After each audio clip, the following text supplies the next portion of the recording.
Hello, everybody, and welcome to Relax. Si Lord ng mga santo ang bahala sa atin. This is JM, and we are now on our fourth episode for this particular podcast show. And nagpapasalamat na kami sa mga nakinig sa Facebook, sa YouTube, and of course sa ating podcast. Although nagsisimula pa lang tayo, but we are very thankful for all of you, mga relaxters. So, ngayong araw na ito ay pagtuunan natin ng pansin ang mga pagbasa for the Wednesday of first week in Ordinary Time.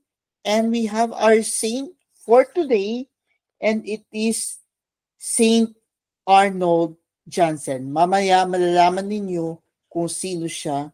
But first, let's focus on the readings for today, the Wednesday of the first week in Ordinary Time. Our first reading is taken from the letter of Saint Paul to the Hebrews, chapter 2, verses 14 to 18.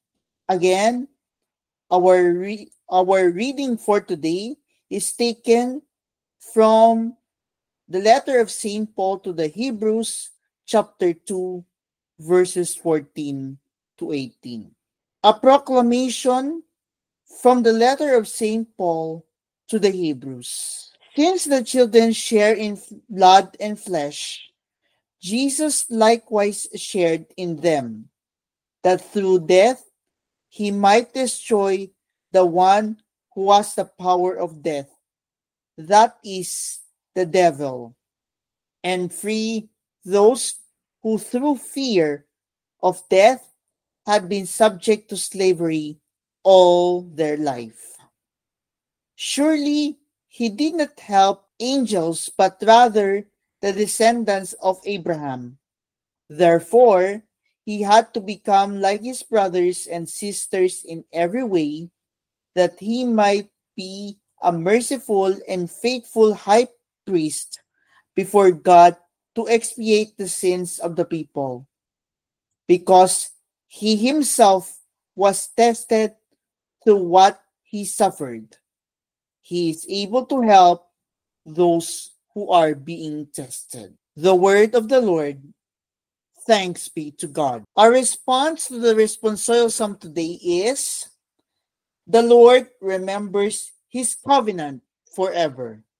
Please repeat, the Lord remembers his covenant forever. Give thanks to the Lord, invoke his name, make known among the nations his deeds. Sing to him, sing his praise, proclaim all his wondrous deeds. Response, the Lord remembers his covenant forever. Glory in his holy name. Rejoice, O hearts that seek the Lord. Look to the Lord in his strength. Seek to serve him constantly. Response, the Lord remembers his covenant forever. You descendants of Abraham, his servants, sons of Jacob, his chosen ones. He, the Lord, is our God. Throughout the earth, his judgments prevail. Response, the Lord remembers his covenant forever. He remembers forever his covenant, which he made binding for 1,000 generations, which he entered into with Abraham and by his oath to Isaac. Response, the Lord remembers his covenant forever. Alleluia, alleluia. My sheep hear my voice, says the Lord. I know them and they follow me. Alleluia, alleluia. Now let's focus on our gospel reading for today, and it's taken from the Gospel of St. Mark, chapter 1, verses 29 to 39. The Lord be with you and with your spirit. A proclamation from the Holy Gospel according to Saint Mark. Glory to you, O Lord. On leaving the synagogue, Jesus entered the house of Simon and Andrew with James and John. Simon's mother-in-law lay sick with a fever. They immediately told him about her. He approached, grasped her hand, and helped her up. Then the fever left her, and she waited on them. When it was evening, after sunset, they brought to him all who were ill or possessed by demons. The whole town was gathered at the door. He cured many who were sick with various diseases, and he drove out many demons, not permitting them to speak because they knew him. Rising very early before dawn, he left and went off to a deserted place where he prayed. Simon and those who were with him pursued him, and on finding him said, "Everyone is looking for you." He told them, "Let us go on to the nearby villages that I may preach there also. For this purpose I have come." So he went into their synagogues, preaching and driving out demons throughout the whole of Galilee. Brothers and sisters, my fellow relaxers, this is the good news of our salvation. Praise to you, Lord Jesus Christ. What a wonderful gospel we have, as well as the reading of today.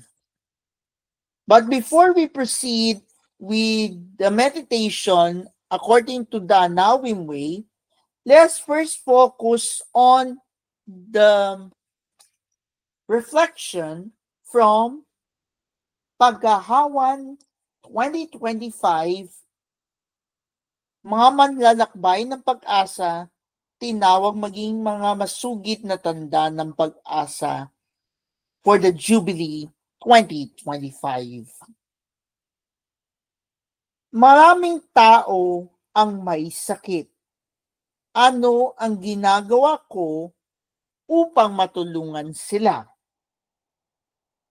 Lumapit si Jesus sa biyenan ni Pedro, hinawakan sa kamay at ibinangon. Kaagad nawala ang lagnat ng babae at ito mismo ang naglingkod sa kanila. Pero ang tanong, naglalaan ba ako ng panahon upang mabisita ang may sakit?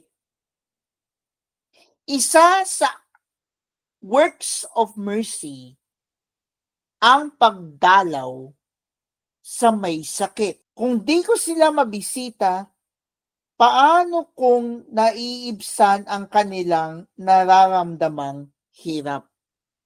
Yan ang magandang tanong. Ang sagot,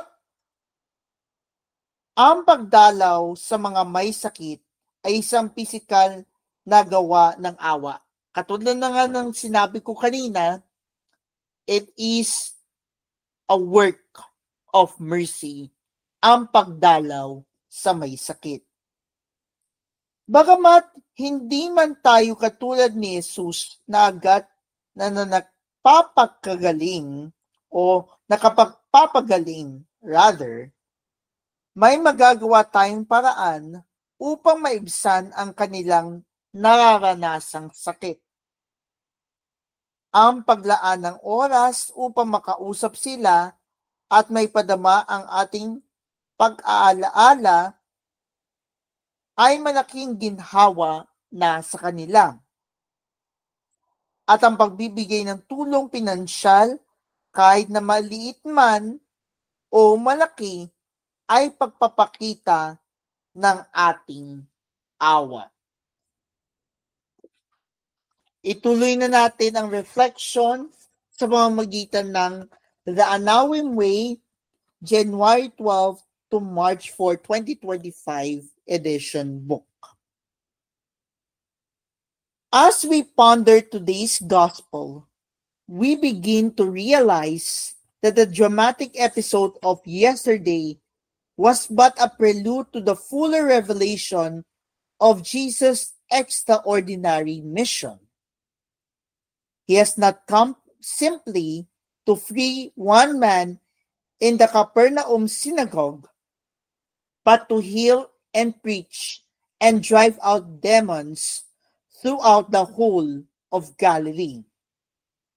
Today's account starts simply with Jesus and his disciples enter the house of Simon and Andrew, where Simon's mother-in-law is sick with a fever. Knowing his power to heal, the disciples tell Jesus about her. Without delay, he grasps her by the hand and helps her up. She finds herself immediately cured, and she begins to wait on her special guests. Since it was still the Sabbath, we can assume that they shared a meal and a time to rest.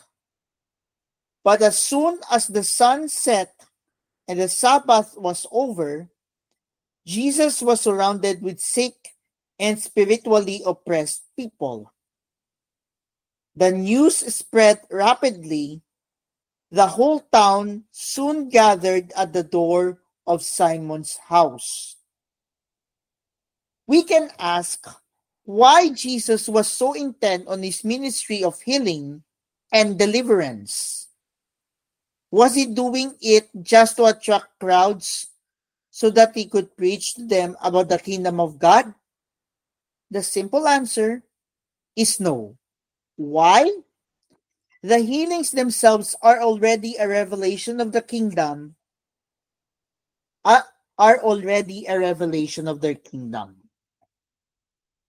Jesus' whole mission is to set us free, to free those who, through the fear of death, had been subject to slavery all their life. As it was mentioned in our first reading today, Jesus heals the lame so that they can follow him. He heals the blind so that they can see him. He delivers those in bondage to evil spirits so that they can be free to love and worship him. The letter to the Hebrews tells us more about what Jesus was up to as he performed his ministry. He came to us to share fully in our human nature, in our blood and flesh. He chose to be one with us and all humanity, that he might be a merciful and faithful high priest before God to expiate the sins of the people.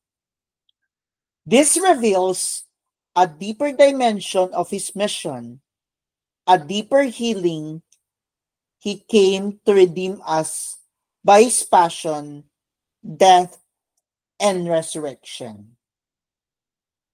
Jesus has come to destroy the one who has the power of death, and that is the devil. He destroys him by robbing him of his favorite weapon, which is fear.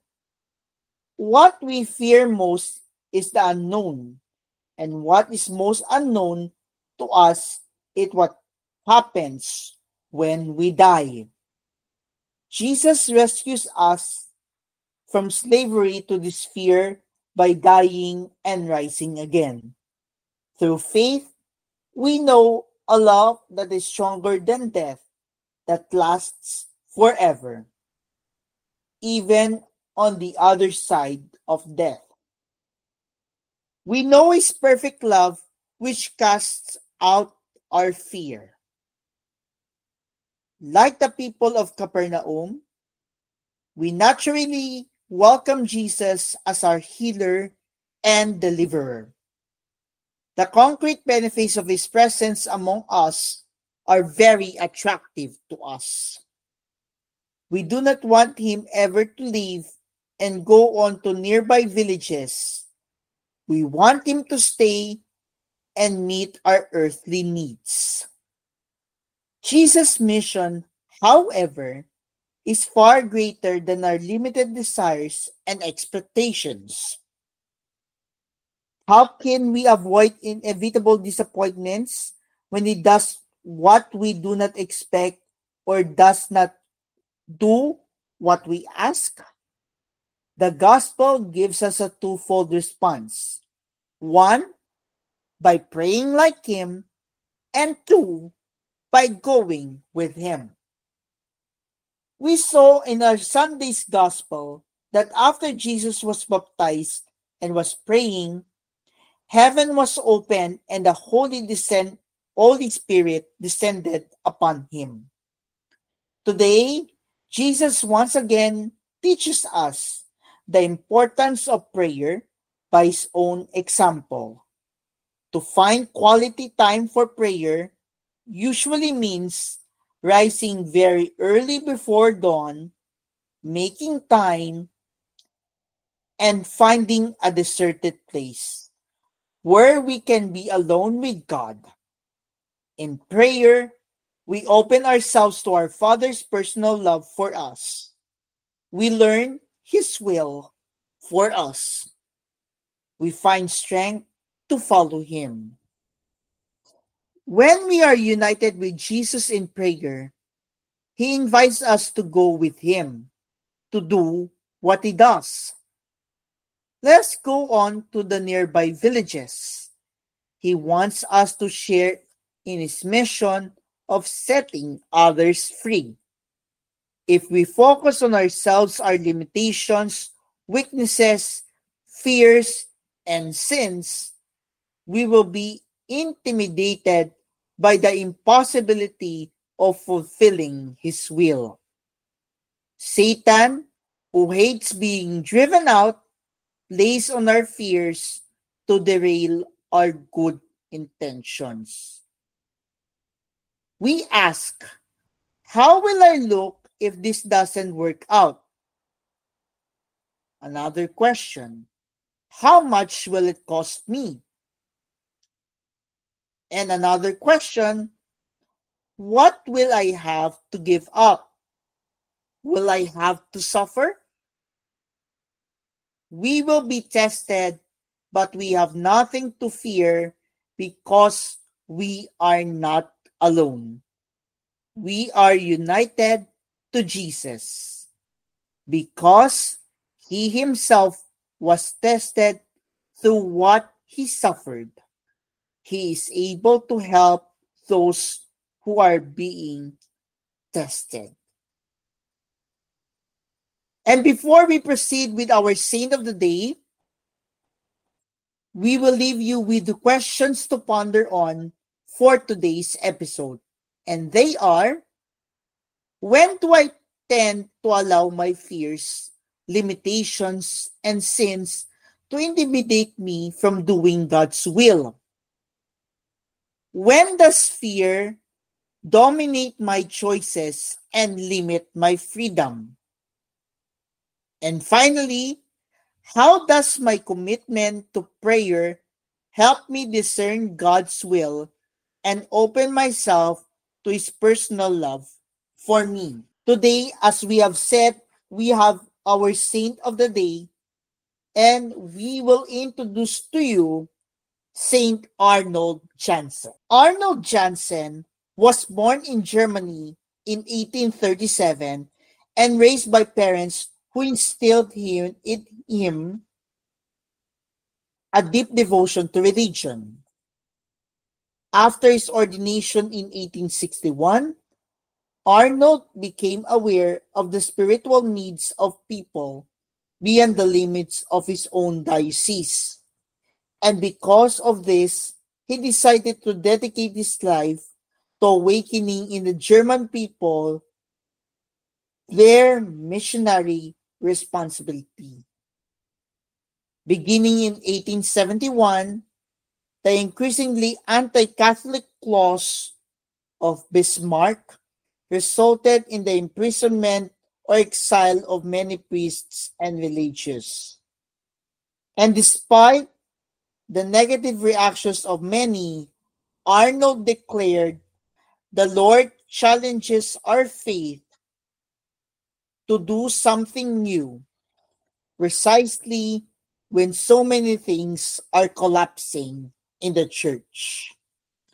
In 1875, he founded the Society of the Divine Word, or SVD. And his dream to make Jesus known to every person in every nation began to be fulfilled when he sent his first two missionaries to China in 1882. In 1889, Arnold founded the Holy Spirit Missionary Sisters to assist his society in their missionary efforts. And in 1896, he founded a contemplative branch, the Sister Servants of the Holy Spirit of Perpetual Adoration, or the Pink Sisters, to pray for priests and for the success of evangelization and missionary efforts. After a life filled with a constant search for God's will, a great confidence in divine providence, and hard work, Arnold died in 1909.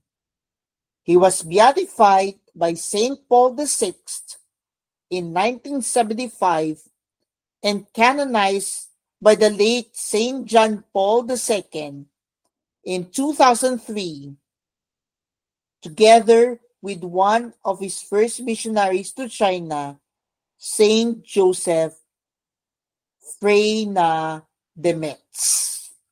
And that is Saint Arnold Janssen, who founded the Society of the Divine Word. Before we end our program, let us together pray the prayer. In the name of the Father, and of the Son, and of the Holy Spirit. Amen. Panginoon, turuan niyo kaming magbahagi ng aming oras at kayamanan sa aming mga kapatid na may sakit. Mary, may my life of service to others being a healing touch to them. Amen. Saint Arnold Janssen, pray for us. In the name of the Father, and of the Son, and of the Holy Spirit. Amen. We hope that we have given you spiritual essence or enhancement before you attend the Holy Mass. Catch us again on the next episode of Relax, si Lord at ang mga santo ang bahala sa atin. This is JM saying, be a missionary to those who are sick, and may you have a life that is to be a healing touch to them. God bless everyone, and catch us on our next episode.